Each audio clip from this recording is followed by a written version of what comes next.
Operation Nadia. A mother finds her 23-year-old daughter dead on the floor of her bedroom.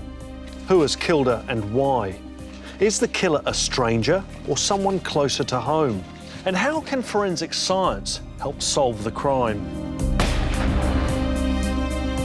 A crime scene is a puzzle that has to be solved. A whodunit, a scattering of clues to be deciphered by clever detective work and the power of science.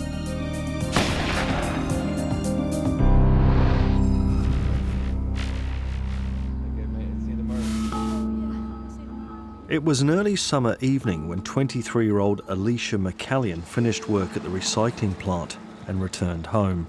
On the Tuesday, I came home a bit early from work. I normally work to about 7 as well, but I was busy trying to get this painting of one of these rooms done, and I was busy doing that. I was looking out the window because her dog was barking. She was so excited to see Alicia come home. She said hello to Millie. I just watched out the window and I thought I should stop painting and go and say hello, but I didn't, so I just carried on painting, and that's the last I saw of her.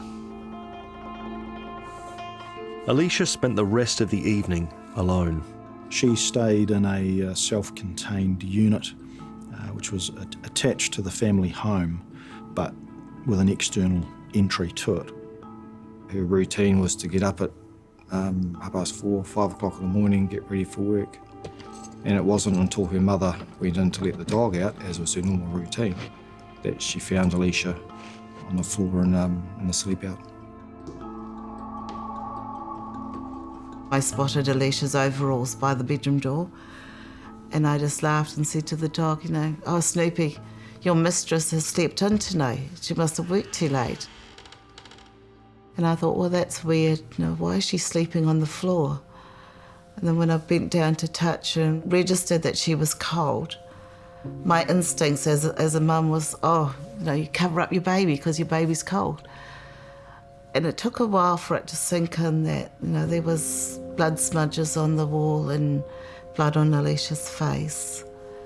But I went running back to our front door, banging on the door, yelling out, "Peter, come, our daughter's covered in blood." And I heard her run up the stairs and I knew something was wrong, so I even was starting to get up before she started banging on the door. And so I followed her out, expecting to find Alicia probably still walking around, maybe holding her head with some blood on her. It was all very quiet inside, and so I quickly knelt beside her and I leant close to her mouth and held my hand on her back just to see whether there was any breathing, and there's no signs of life. Probably right at that moment, as I describe it, like a stress bomb went up in your head,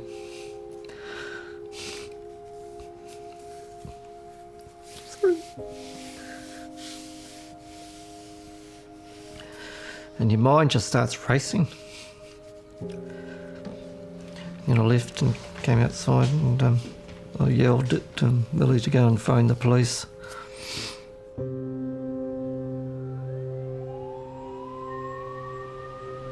When police and ambulance arrived, we've discovered a 23-year-old woman. Her death at this stage is being treated as suspicious. She has unexplained injuries that we're just working through at this point.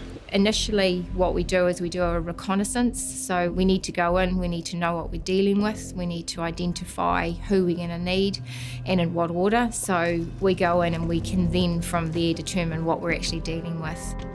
Forensic officers are called to the scene. The house, as I remember, was at the end of a cul-de-sac. There were quite a few people already on the street. In a case like this, there will be a police cordon. There are a range of police officers and police vehicles in attendance. There's a media presence, cameras and so on. So we'd generally be starting with a wide scene examination, photographs, and working a path through to the door of the unit and then into the unit. Once we establish that it's a suspicious death, we have a duty to inform the coroner. In this case, the on-call pathologist came out to the scene. He was able to tell us that the cause of death was a result of a large cut to her neck. The injuries could not have been caused by herself. They had been caused by another person, and that this was definitely a murder. A brutal murder. By who and why? Investigators began the search for answers. We really have little idea of what's occurred in that bedroom. We're looking for anything that would explain or point to a altercation, disturbance, items that aren't necessarily in the positions where you'd expect them to be. I saw quite a bit of damage in the bedroom. There was quite a bit of blood on the light switches, the cupboard doors. For me, it was a scene that was clearly indicative of quite a heavy struggle. There potentially had been maybe a fight over even access to the room, with possibly Alicia pushing against the door and the offender pushing back. And once he's managed to gain entry into the room, the attack has happened pretty much right where she has ended up falling. Her body is swabbed for trace evidence. This is DNA that's been transferred through contact. So essentially the skin cells have been transferred to the body. Hairs and fibres were collected from other areas of exposed skin and from the dressing gown. Samples are sent back to ESR for processing. There's a number of phases in the investigation that sort of run all together. We're looking at dealing with the scene, we're looking at dealing with the family, wanting to identify any associates or friends. There were some work colleagues that we spoke to gain an insight of what was happening at work, if there was any issues there. Murders like this generally don't just happen out of total randomness. There'll be a link somewhere, and it's a matter of talking to people to establish what that link is. Alicia's ex-partner Karl Eddy arrives at the scene and provides further information. He received a text message that had been sent from Alicia's phone. He told us about a stalker that Alicia had been telling him about, and he didn't know who it was, but suspected it was someone from work. 3 texts had been sent from Alicia's phone earlier that morning, and all of them regarding a stalker. One was to Karl, basically as a cry for help, saying that there had been a stalker. A second message was sent to an associate from her work, basically saying for him to go away and that she wanted Karl back. And the third was to Alicia's mum, saying that there was a stalker at work and she was scared. They were sent at around 4:30 in the morning. We don't know the exact time that she was killed, but we're starting to build a picture around the time that the offending's taken place. How he's got into the unit, we're not sure. There's no sign of forced entry. The fact that Alicia was wearing a dressing gown indicates to us that this wasn't a surprise intruder to her. She's had time to actually put a dressing gown on, so it may be that she's already been up when the offender has come to the unit, or she's got up and had time to put it on as the offender has arrived. Our understanding was that she always locked the door, she always had her dog in with her. So if there had been a stranger, we surmised that 1, the dog would have barked loudly, or 2, she wouldn't have let the person in. So in our mind, sort of by the end of that first day, we believed that this was someone she knew, or at least was familiar enough with to allow into the premises. So who is this person, the murderer, that Alicia let into her home? An investigation into the murder of Alicia McCallion is underway. The family home is examined for signs of where the intruder could have accessed the property unobserved. The scene layout was such that there was access to that address from a long driveway through what we called an orchard area, and then through their back gate that led into the vegetable garden, and then around the corner of the house to where the unit is. So it's actually a reasonable distance to walk, but it would have been all completely in darkness, and there would have been little to no chance of him being seen by anybody coming in that way. So if you're wanting to gain access to that property without being seen, that's the way that you would go. The backyard is locked down for scene examination. Full protective clothing and stepping plates are used to ensure there is no contamination of potential evidence. What's the difference between working inside and outside? Many of the considerations are the same. One of the factors that can actually be quite a nuisance is exactly what we're experiencing now. It's pretty hot. One of the worst sets of conditions for degradation or breakdown of DNA is sunlight, but particularly sunlight in combination with moisture. Those two things, wetting and drying, are really detrimental to DNA. Investigators work thoroughly and swiftly to ensure no evidence is lost. We do basically a search of the entire exterior of the house, looking for any evidence of an attempt at a break-in, anyone that may have been scoping the house, shoe prints on windowsills, scuff marks on the outside of the house. What I was looking for was for any disturbances in dust, in dirt, in what I could see on the window. And my concern was to make sure that I collected all the evidence that I could from any possible points of entry into the scene. Part and parcel of the scene examination was attempting to identify an area where somebody may have fled the scene, so an exit route. In this case, there was a small depression in the top of a compost heap beneath a fence, and it may indicate where somebody's attempted to scale the fence. So how would you go about analysing this fence? What would you do? So it's basically a blind process of sampling any areas that we predict somebody has held or gripped with a swab. So what that does is it collects any cellular material that may be present. Something else we could be looking for is the transfer of blood. In this case, we have blood clearly within the sleep out. An offender may have gotten blood on their hands, and in an attempt to scale the fence, may have left traces of blood on the top of the fence. Traces that may not be visible.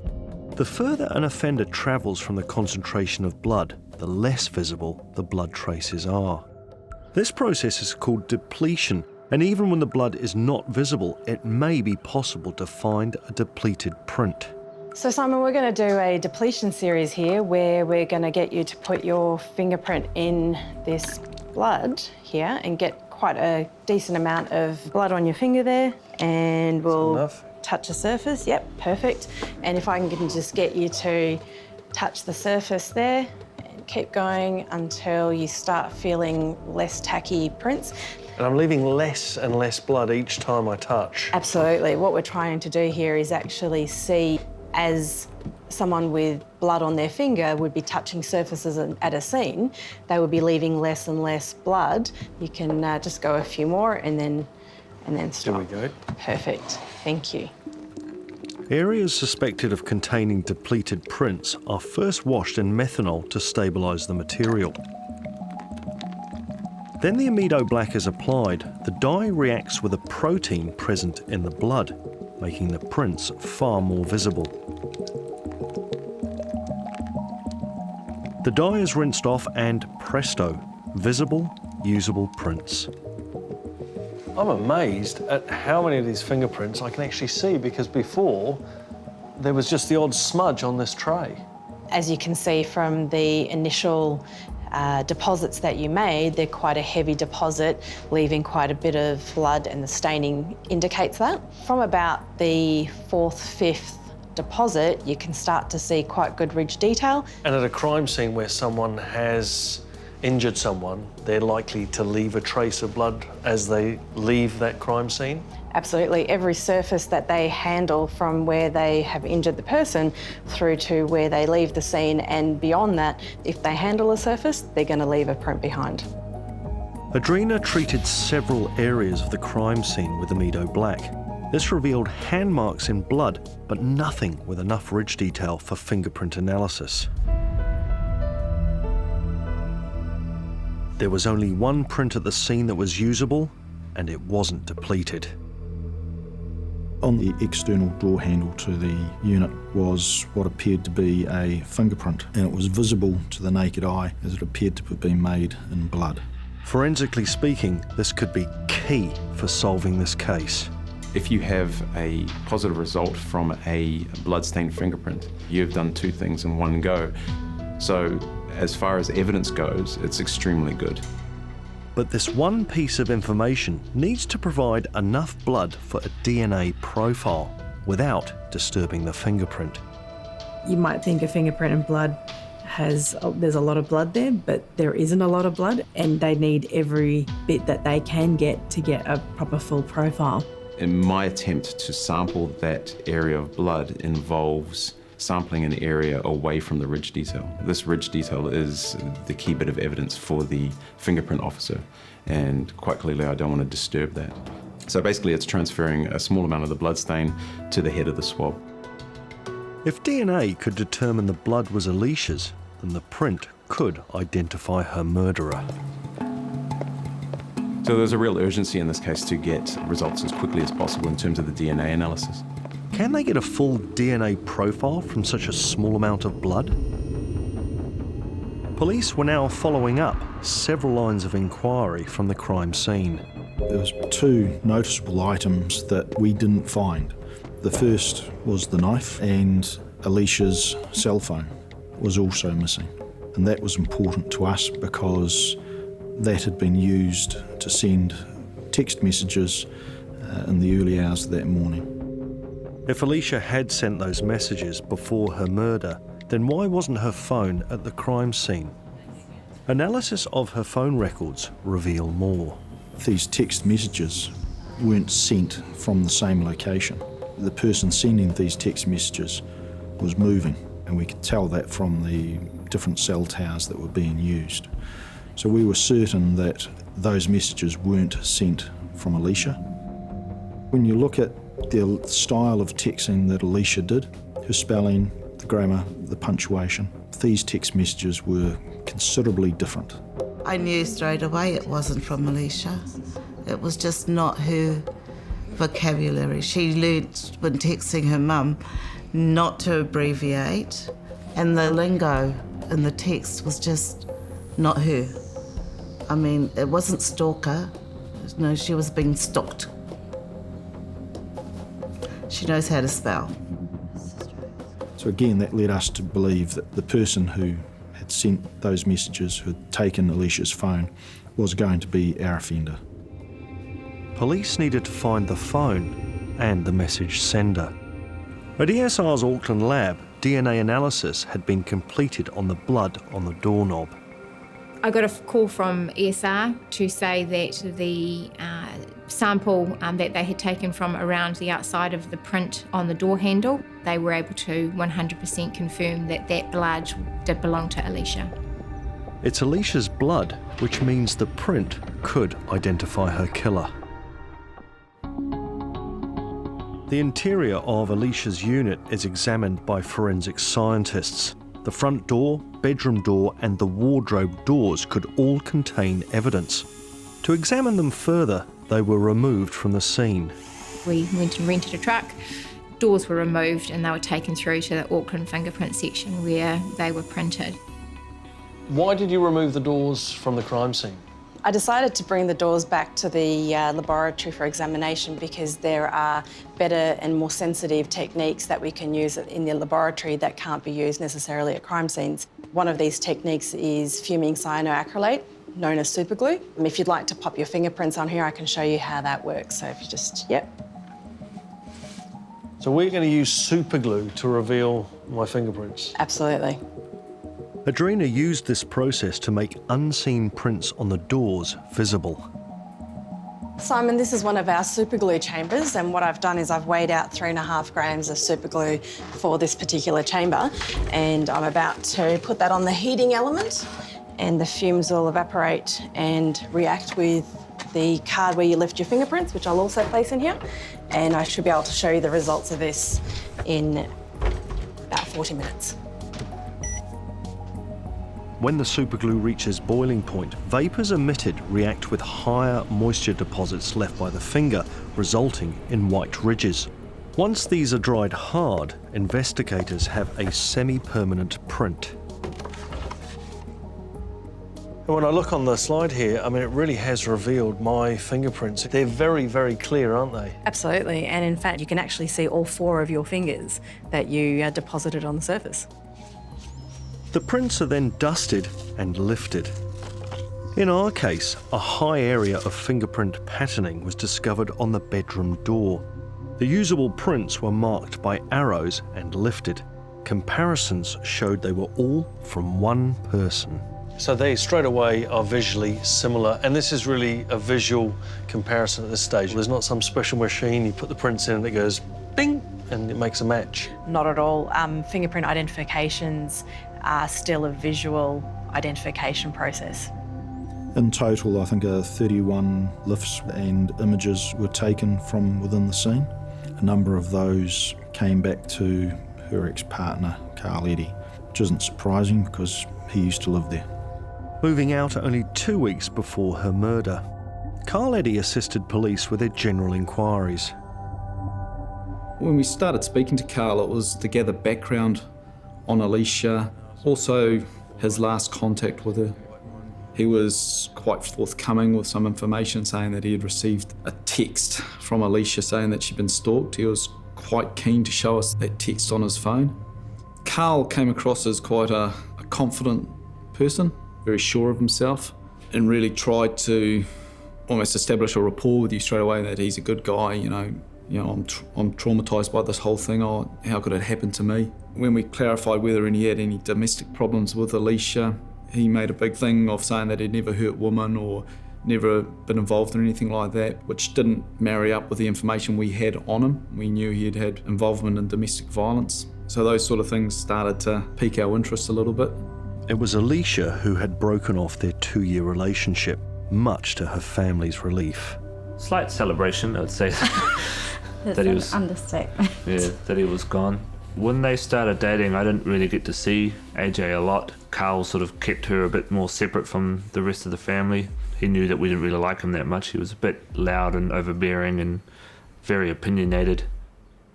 AJ would come down and have dinner and stuff with us, but she'd have to go back up the other end and cook dinner for Karl separately because he wouldn't come and eat with us.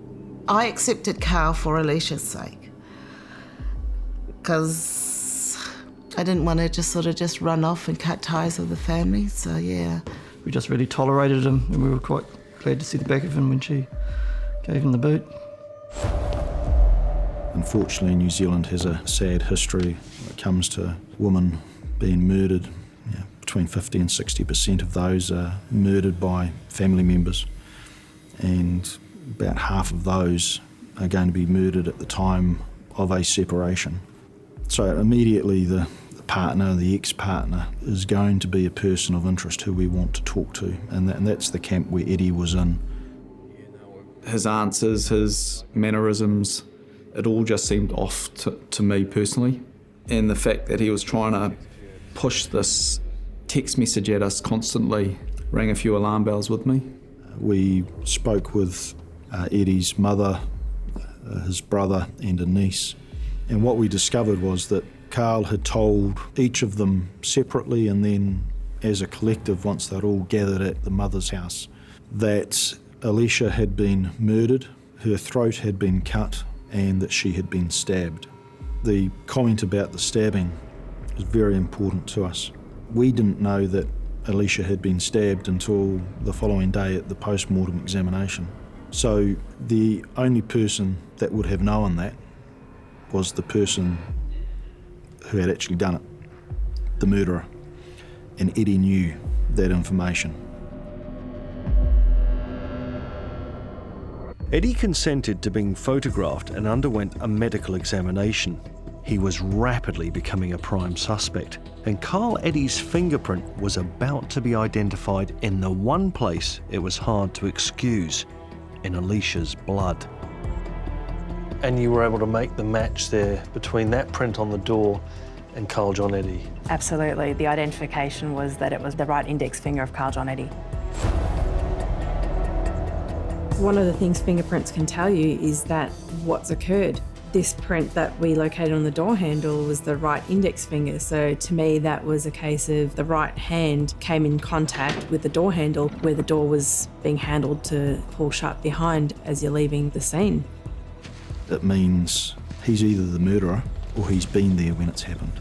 That's when the full gaze of the police swings round to look just at Karl John Eddy. The inquiry into Alicia McCallion's murder now had a prime suspect.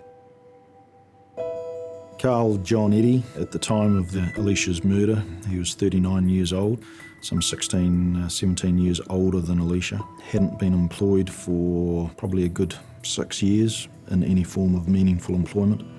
Yeah, he was overly enthusiastic in his want to help us, basically, and just seemed to want to interject himself into the inquiry early. You could tell that it wasn't a genuine sadness about Alicia's death. Something just wasn't right there, right from the start. Within the first 2 minutes of introducing myself to Karl, he'd put his phone under my nose and was showing me this text message he claimed he'd got from Alicia. He told us that he had woken up, his cell phone had been turned off and had been charging that night, and he had told us about a stalker that Alicia had been telling him about, and said Alicia had been secretive in texting someone. He would bring that up again about the stalker and must be someone from her work. It also told members of his family that Alicia had just texted him and said that she's got a stalker, and that was the night before she was murdered. Analysis of the text data shows that there was no such text ever sent from Alicia to Eddy. She'd go to catch the bus to go to work, and he'd be there. So all her workmates made sure that she wasn't sitting on the outside of the aisle, that she was inside, so they would surround her. The only thing Alicia said to me was that Karl just kept texting her and he wouldn't stop texting her, and it was driving her crazy, and I kind of said to her, do you need to call the police about that? And she was like, no, he's harmless, it'll be fine. So she didn't really do anything about it, but I know that he was the only one that was actually annoying her, was just with his constant texting all the time. Well, he professed a lot of love for Alicia, that they were great together, they were, it was going well, that he had proposed, that they were going to run away and elope and then come back and tell everyone that they were married. And then as it developed in the interview, we established that they were taking a break from each other. From the phone data on Eddy's phone, we could see that he was, prior to and even after Alicia's death, that he was talking to a number of other females, meeting them through a dating website. He would turn up at home to ask me things like, is she all right? Is she eating? Can you give her these rings to, if she wants to marry me or not? And that particular day I showed her the rings that Karl gave. And she said, he hasn't got a chance now, Mum, not after this. And she showed me a Facebook message on her phone. And it said something along the lines of, watch your back, ho. This threat was received the day before she was murdered. Police made inquiries regarding the identity of the sender. Facebook have come back to us with an email address, and it's the same email address that Eddy used for his dating website. And they also give an IP address, and it's the IP address for the home computer, that Eddy's address. She said, I know it's from Karl, it's from one of his accounts, but don't worry, Mum, he's got no balls, sort of thing. So I said to her that if she wanted to, she could sleep in the main part of the house. And she said, no, she'll be fine. So I gave her a hug, gave her a kiss, and told her I loved her. And yeah, that's my last memory of seeing her alive. The investigation had a clear picture, but what they needed was more tangible evidence. So Eddy didn't own any vehicles himself, so he borrowed other people's vehicles to move himself around. He had access to his mother's vehicle. They all lived at the same address in Manurewa. His mother's car is taken and examined by forensic scientists for any evidence that could link to the crime scene. There was a reasonable amount of blood at the primary scene, so there was an expectation that it would transfer with him wherever he's gone, sort of immediately or shortly after the event. So with the car in particular, we'd test things like door handles, seats where you may put something, like a bloodied knife or clothing you may have taken off. With this case, there are a few samples that we sent to our DNA lab for analysis from the car. And the only one that really gave us a positive result was from the inside of the armrest of the door, where he would have either had his arm resting or touched to come in and out of the door. And that came back as a mixed profile that included DNA from the deceased. Police established the most likely route from Alicia's unit to Eddy's house. Then street CCTV footage was checked, looking for any sightings of his mother's car. We were able to use some CCTV footage from the motorway system. The relevant time, it sort of shows a vehicle that's consistent with the mother's vehicle. The quality of the imagery isn't good enough for us to conclusively say that is her car, but it's definitely consistent with that. At 4:31 a.m, the car pulls off the road and stops for 37 seconds. The time and location this occurs matches with a text that was sent from Alicia's phone to her mother. And further down the road, there was one more clue. Alicia's missing phone, discarded on the side of the road. It appeared as though it had just been tossed out of the vehicle, has been driven past. The location where the phone was found was the path that Eddy would normally drive, going from Alicia's house back to his address. But it was Alicia herself that held the final and crucial piece of evidence. During Alicia's post-mortem examination, fingernail scrapings and clippings were taken from her. Those samples were sent to the ESR. Fingernails can be a very useful source of DNA. So someone who's been attacked, they may have scratched the attacker and therefore picked up some skin cells, for example, off the attacker, and they've been stored or kept under the fingernails. And if we get to them in a reasonable time period before they're potentially washed away or removed by some other mechanism, we can obtain a DNA profile from the assailant from those samples. In this case, they were blood-stained. A lot of Alicia's body was blood-stained, so this is not surprising. What we're trying to establish is whether there's any other DNA under her fingernails. During the course of the interview, we noticed on Karl's hands a couple of little nicks on his fingers and also a scratch on his arm, which we wanted to clarify how they came about, and he had answers for them, saying that he'd cut his fingers at work and the dog had scratched his arm. But police believed these to be the marks of the struggle with Alicia, in which DNA may have been transferred. We're going to demonstrate how that DNA could transfer from one individual to another. If you could roll up your shirt sleeve.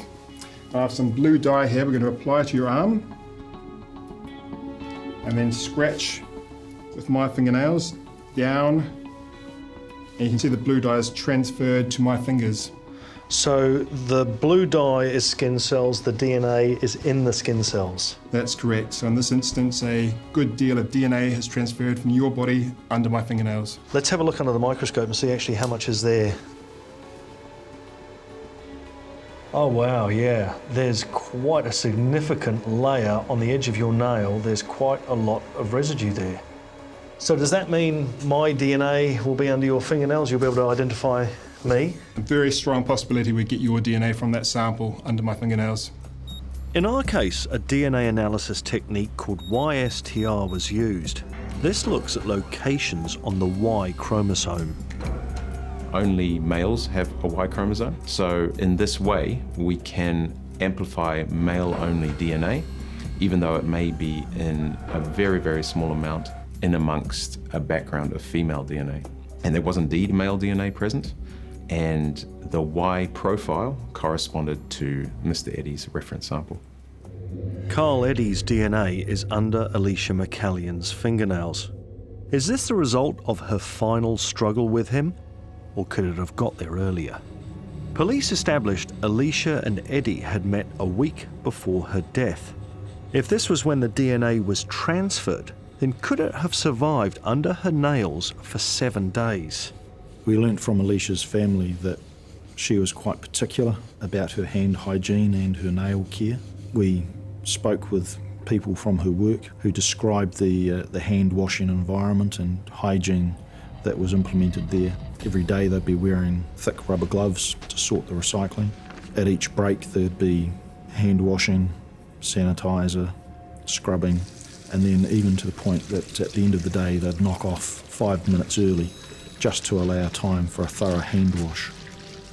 So what would washing hands do to DNA under the fingernails? Twofold. A mechanical action would physically remove any skin cells that might be contained in the fingernails, and the detergent and soap could also start to break down any DNA that might be present to a point where we might not be able to detect it. So we asked Tim to wash his hands just once.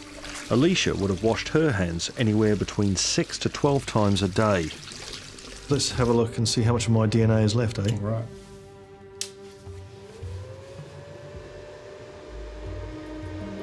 And there's nothing. I can't see any of the blue powder. No, I gave them quite a thorough washing. So again, based on the fact Alicia was regularly washing her hands, you'd expect her to remove all that DNA. Especially over a 7-day time period, I'd not expect to find any DNA. Fingernail scrapings had also been taken from Karl Eddy at the time of his interview, and these were found to contain traces of Alicia's DNA. So that means that his hands, his fingernails, have come into contact with Alicia at some stage. So there must have been a time between that 7 days and her death when the DNA has got there. The case against Karl Eddy now had scientific evidence. His print in her blood and his DNA under Alicia's fingernails. But Karl Eddy has an alibi. Karl was pretty quick to point out that he had taken a sleeping tablet because of an issue with a head injury, and that it knocked him out for 8 hours, and that he had been at home and he'd taken his tablet, and that was him till the next morning when he found a text from Alicia on his phone. When we looked at his phone records, we could see that he'd made several phone calls from his phone during the middle of the night. At times when he said he was asleep, he was obviously not, and he was active using his phone. When I went round to his house, he was very keen to show me the sleeping pills, and we counted them, took them out onto my notebook and using a pen, perhaps as a pharmacist would, counted the pills across and counted 30, but it was a prescription of 30 pills. And when I'm sitting there next to him counting them, there's still 30 pills.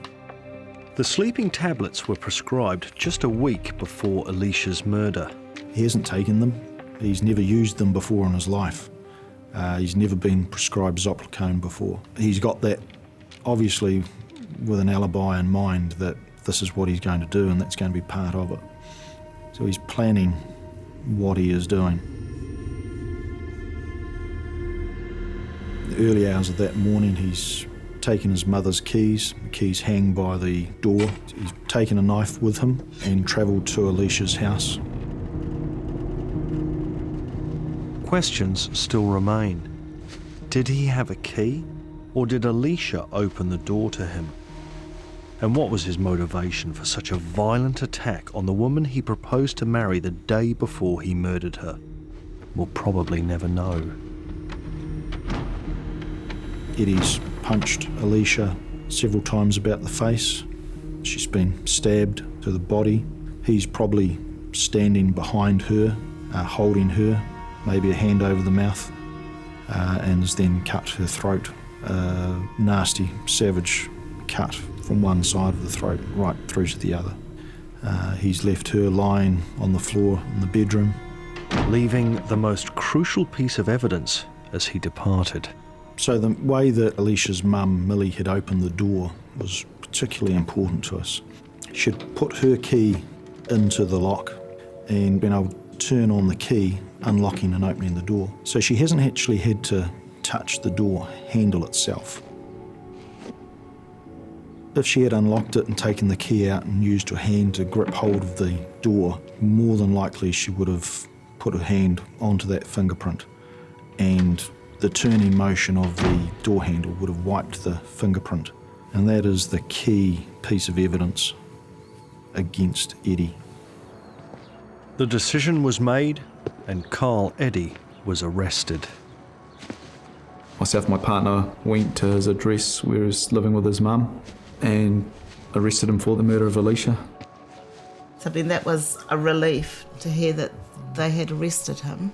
It was also sad because he used to profess to love Alicia so much, and I could not comprehend how you could love someone and then take their lives, you know. Karl had a very high opinion of his own abilities and intelligence. And looking back, I think he thought he had got away with the perfect crime. Karl Eddy was remanded in custody while he awaited trial. During that time, police were contacted by an associate of Eddy's regarding the murder weapon. He had had conversations with Eddy about the knife, and that Eddy had wanted him to get the knife. So Eddy was directing this guy as to where he could find the knife. Phone conversations in prisons are clearly recorded. You are about to receive a call from a prisoner. Press 0 to... This call will be recorded and may be listened to and may be used as evidence. Call connected. But what we're wanting now at the moment, right, is if we get that other thing that we talked about, you know what I mean? Yeah, but I can't talk about it here. But well, how far away is it from where it was? Well, you know when you come in from Papakura and you just turn off? Yeah. That's when I threw it out the window. But it never went over the fence? No, it hit the trees. On the other side of the fence or this side of the fence? Closer to the motorway. Right, yeah then. Yeah, I'll go back and have a look again. Police located a knife where Eddy had directed, a final piece to the puzzle. And the recorded phone call revealing its location was played in court at his trial. Prosecution evidence was given with very little contest. In fact, Eddy didn't offer any evidence in his defence. Following the deliberations by the jury, they returned a verdict of guilty for murder. Having that verdict read out was a great relief, like a big weight had been lifted, that we could finally sort of get some closure and some peace towards that part of our lives. Karl Eddy was sentenced to life in prison with a non-parole period of 17 years. Pleased that we've been able to find some justice for Alicia and for her family. In this case, it was very satisfying, doing what you can do for the family, you know, and ultimately it comes down to the reason I do the job. Alicia's a young lady that was starting out life afresh after coming out of a bad relationship with Eddy, with new associates and work. Was a talented artist. She had a life before her, really. She was one of those kinds of people that was quiet until you get to know her, and then you couldn't get rid of her. She was happy, bubbly, and full of life. Alicia had a heart of gold. If you were a friend of hers, you were a friend for life. If you needed something and she could help, she'd be there. She was creative, she was loving, and I couldn't have been more blessed to have had her as my daughter. The biggest thing is, just not having her here, and the grandkids missing out on like creative input that she could have had, and just not having it around.